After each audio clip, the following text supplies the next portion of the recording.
Government of Nigeria, can't you see that Kwara is on fire? Kwara is bleeding. Kwara State is the new one now. We had Jos, we had Benue. What am I saying hard? They are still buying there. Now Kwara don't join them. A whole community in Kwara has evacuated. And it's not government that told them to evacuate to. It's their common sense. Because they could just be early in the morning, late at night. People will get better, sophisticated color, go enter their streets, enter their village, start to the waiting. Happen. What are we dragging inside this country now? What is going on, bro? And before you know, you see one government official that is in charge of security or something will come out and drop one statement on Twitter.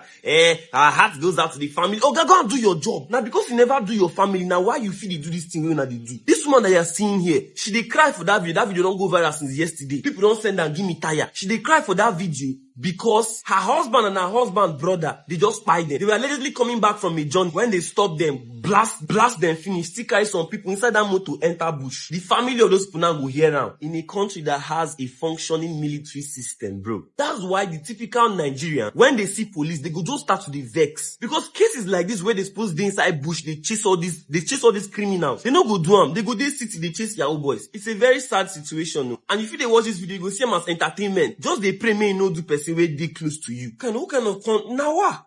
With all due respect, Mr. President, you and I know that the Nigerian children are suffering. Maybe the people that are advising you or the people that are writing your scripts are not being factual. They are not being honest to you. Maybe, Mr. President, you should take a walk and go to the streets of Nigeria. Mr. President, check the news and check what has been happening in Kwara State. For the past 3 or 4 days now, they've been unaliving Kwara people. In fact, bandits have been unaliving people in Kwara State. Mr. President, you say that your government or the Nigeria has been winning the fight against terrorism and banditry. Mr. President, and stand to be corrected, sir. According to the news, for some days now, there have been serious unrest in Kwara State. It's happening in Kwara State. I don't know what fight you said you are winning against terrorism, Mr. President. In Katsina State, last week in Katsina or 2 weeks ago, Mr. President, bandits were negotiating peace deal with the citizens or the people or the villagers of Katsina. Why attending to that peace deal, Mr. President? They wore all their gadgets, all their machineries, all their metal on their neck. Why attending that peace deal? Mr. President, why attending that peace deal? Those same bandits were making serious demands and they were making threats to the Nigerian military. Mr. President, the same fight you say that you and your regime have won against these people. Mr. President, I don't know what you are talking about, sir. The citizens of Nigerians are suffering. Your country is bleeding, Mr. President. Insecurity is ravaging people every day, Mr. President. Our mothers and our fathers are being pied in the farm. Our pregnant women are not even safe in the clinic. Our children are not safe in schools, Mr. President. And you're telling us that you're winning the fight against insecurity, sir? How are you winning the fight against insecurity if people are still being pied left, right, and center, Mr. President? We need answers. No longer your beautiful speech. And the people that are cheering you up, the people that are supporting you, the blood of innocent Nigerians, Mr. President, will be on you and the people that are supporting you. Because this is not what we elected you for, or rather, this is not why you put yourself there as the president of Nigeria. You say we elected you, we accept that we elected you, but we never elected you for you to finish us off. We never elected you for you to sit in your place as a president and allow insecurity to be ravaging us every day. Nigerian youths are suffering. We've had enough of your government because your government is not governing us. Your government is spying us on our children every day. And we cannot continue like this, Mr. President. The suffering is too much. The senseless spying in Nigeria is too much. It's too much, sir. Okay, Ode, Kwara State is under attack, just like Imo State. Now listen to what the residents said. Now pay attention. We told the soldiers to fight against the bandits that attacked us in Okode, but they said they hadn't been given orders to engage. The soldiers were later withdrawn, and the guns of the local hunters were taken away. Residents of Okode, Kwara State. Now I want to use what is happening in Okode, Kwara State to explain what is happening in Imo State. What is happening in Imo State is not just about Mazi Nnamdi Kanu or indigenous people of Biafra, IPOB. There is more to what is happening in Imo State than IPOB and Mazi Nnamdi Kanu. It's all about resource control. It's all about natural resources. It's all about interest and money. What is the problem in Kwara State? They just found out tourmaline. Tourmaline is one of the most expensive precious stone in international market. Imo State has something they need. That is oil and gas. Not just in Imo State, but they just want to start from Imo State in the eastern region. Talking about What is happening in Okode, Kwara State, same thing is applicable in Imo State. It's not all about or just about Mazen Nnamdi Kanu, Biafra, freedom. It's all about what we have. All this Benue killing, Zamfara, Northern, all manner of killing. We have been hearing Sambisa, Boko Haram, all kinds of names. Are you telling me that the president and the chief of staff and all don't know the people? Are you telling me? I can tell you by inside information that they know. They know who the troublers are. The President Jonathan not come out and tell us that Boko Haram has infiltrated his own government. Did President Jonathan not say that? Have we not seen how that the security people, all the people that are killing people, by the time they arrest some of them, the gun and the things they are using in some of our armory, they are killing our police, killing our soldier. And when soldiers come out and say they are not paying us salary, oh, we don't have weapons, oh, they will sack them, they will court-martial them. Hey, there was we are acting in a way that is not joined. Now, what are we focusing on? State police. Everybody is going banding around state police, state police, state police. State police is not a panacea to our problem. Really, it's not. You see, because the situation here is we have the state police, which many politicians are conversing for. You have the current IGP and his leadership team, as well as all previous IGs that I know. They're all against state police. So the status quo is not acceptable. Full-blown state police is problematic. So what's the solution? The solution is something in the middle. I call it state-focused policing, which means if there's no legal changes required, the current law is adequate for that. This can be put in place within 6 months. And how does this work? Each state will be asked to produce a state policing plan, which will be a 5-year plan. And the idea of that plan is to say, me as a governor, these are my priorities for the next 5 years. That plan will be sent up to the Inspector General of Police, who will have his own team to vet and approve. Then the National Policing Council will approve. Once that state policing plan is approved, the instruction, the first order is not given out.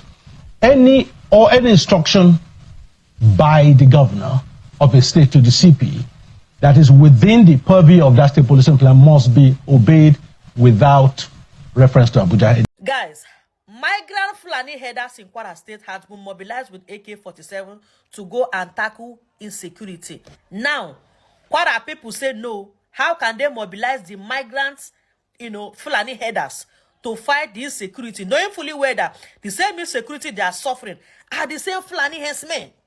Do you expect the Fulani headers to fight themselves or to fight their brother?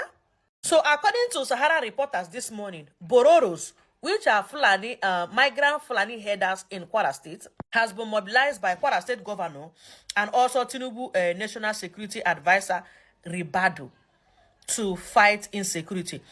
Do you think this is a good move by the Kwara State Governor to use Fulani headers to fight Fulani headsmen? Nigeria, I don't understand though. Although Kwara people say no, they don't have trust in migrant Fulani headers in Kwara State, that it might even worsen. From what the president said today, particularly on the part that people are returning back to their homes, when it comes to the ones that have taken that security issues had them off their homes, is there the possibility that the Nigerian army is being overwhelmed by the level of insecurity that we have in Nigeria presently? David, as I am now, I'm afraid of traveling to Abia State. That's by road. Understand? I'm afraid of traveling to Abia State by road. And even with $1 billion, I cannot travel to Abuja by road. Because I know what is happening at Okene axis. Understand? So on insecurity, he has scored 0. Where I will give him pass mark is on propaganda. No, but I'm still, let me stay on this insecurity before I jump to the Nnamdi Kanu situation. If the president did give his service chiefs directive, and as it stands, they keep giving him information and intels on how the security situation in Nigeria is, would you say that he also has not done his own bit by giving directives to his service chiefs? The issue, as a leader, has the responsibility of pick tenants that will help him to achieve his dream. Okay. So your success depends on who you pick.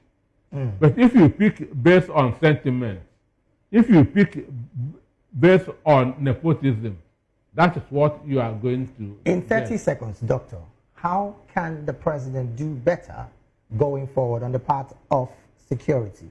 You also be aware of the fact that state policing is in the pipeline, which he did say that he's going to look, on ways on how this is going to happen. But how can the presidency do better when it comes to security? By first of all, disarming the herdsmen. The herdsmen. Then secondly, by introducing a state police. With all of the concerns that is going to be hijacked? Do you share that Is sentiment? Nigeria police not hijacked? I was traumatized. You may not understand.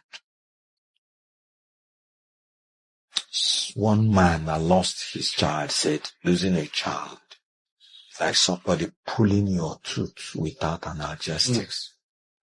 You will never understand. When I lost my younger brother, that I was like a father to. I've not recovered from it till today. Paul Madabrochukoko. You will not understand losing a child. When that man described that thing, you will be able to understand the trauma. When I saw the father of this lady, they say he couldn't talk because of the trauma. 29-year-old lady with such level of promise. A learned gentleman. We have ladies at the bar. A learned gentleman, my learned friend. At 29, the parents invested a lot into this lady. They have seen her future. Beautiful and brilliant. She was not sick as to prepare anybody that she's the pattern. And just like that, went to bed full-fledged, beautiful queen with brilliance and brains and dreams intact, only to wake up in the morning for the parents to get a call. She was not in active duty. She was not fighting Boko Haram or insurgents as to prepare anybody that anything can happen. And your daughter is dead. Because of insecurity, I was traumatized because it reminded me things I didn't want to remember. You should not pray to lose a child or anybody that has ever been like a child to you. It was me, the way I'm feeling. I can imagine the way the parents are. If the government has any modicum of kindness, they should be sending people every day to the parents of this young lady to be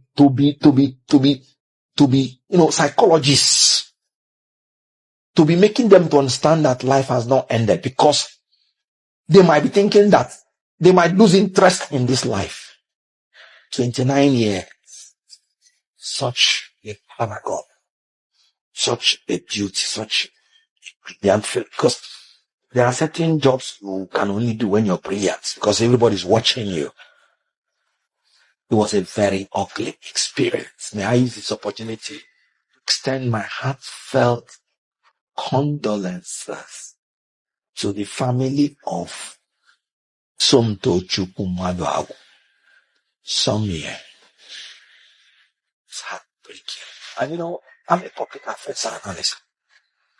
Keep meeting the likes of this kind of lady, and we appreciate their intelligence. Let me extend my condolences to her family, to her parents. Can imagine how young the parents are. They might even be my age, don't know. Then to the Arise television station, I am like a family to the Arise TV station, and it's traumatic. It was I am hurting because apart from her, being a lawyer, which is relatable to me, she's also in the media, which is also relatable to me. So this is what is called irreparable and irreplaceable loss. May such a thing not happen to any family. May it not happen to my worst enemy. May God console this family. May God console Nigeria. Oh Lord God of replacement, even though as men, please find a way to replace such a loss to this family in the name of Jesus. Amen. It is terrible. May God grant us holy and rest. I know see many of you have listened to everything we dey happen here. Although this Quora issue na issue we be see all these guys supposed to even solve for themselves since na their brother dey power now. All this thing is an easy things for them to solve, like this insecurity we normally talk about in this Kwara state is now getting out of hand, and now many people are now talking about it. Why is it getting out of hand? It's getting out of hand because those people that we call our leaders are now people who are after all this, who are people who sponsors all this. Though even as we are talking to you now, the other time that President Tinubu spoke about this, he talked how he was giving the governors money, but they were not using the money to do anything. When he came out, he says that this we are facing, he's been doing his own part. What he's supposed to do, he's been doing it, but those governors who are controlling us in our various states are not doing the needful things that should be done. That is why the insecurity and money order thing keep going on. But there's a question I want to ask our president, if he has been doing so, if he knows that okay, he's been giving all these guys money to fight insecurity and they seems not to like fight the insecurity, he can still do another thing now. There's something he can do differently. If he's giving them money and they don't want to do all this thing, there's nothing. The same way he take Fubara out to power, then he can still do it to anybody who does not listen to he or their advice. You understand? Because I cannot see any reason why some governors just be politicizing all this thing. If they are not gaining, there is no way. And in fact, the funds they are getting from federal never do them. They are still like trying one way or the other to make sure they get double funds from both insecurity and federal. So all this thing that we normally commonize to make noise, that this and that, no one is listening. Like no one is listening to anybody. So the only thing that can save any one or every one of us is when we start all this revolution of a thing. That is the only time we can have peace in this nation. That is all I have to let you guys know today. And for you, if you have anything to say, make you say, and also if today is the first time you like, share, subscribe. Thank you.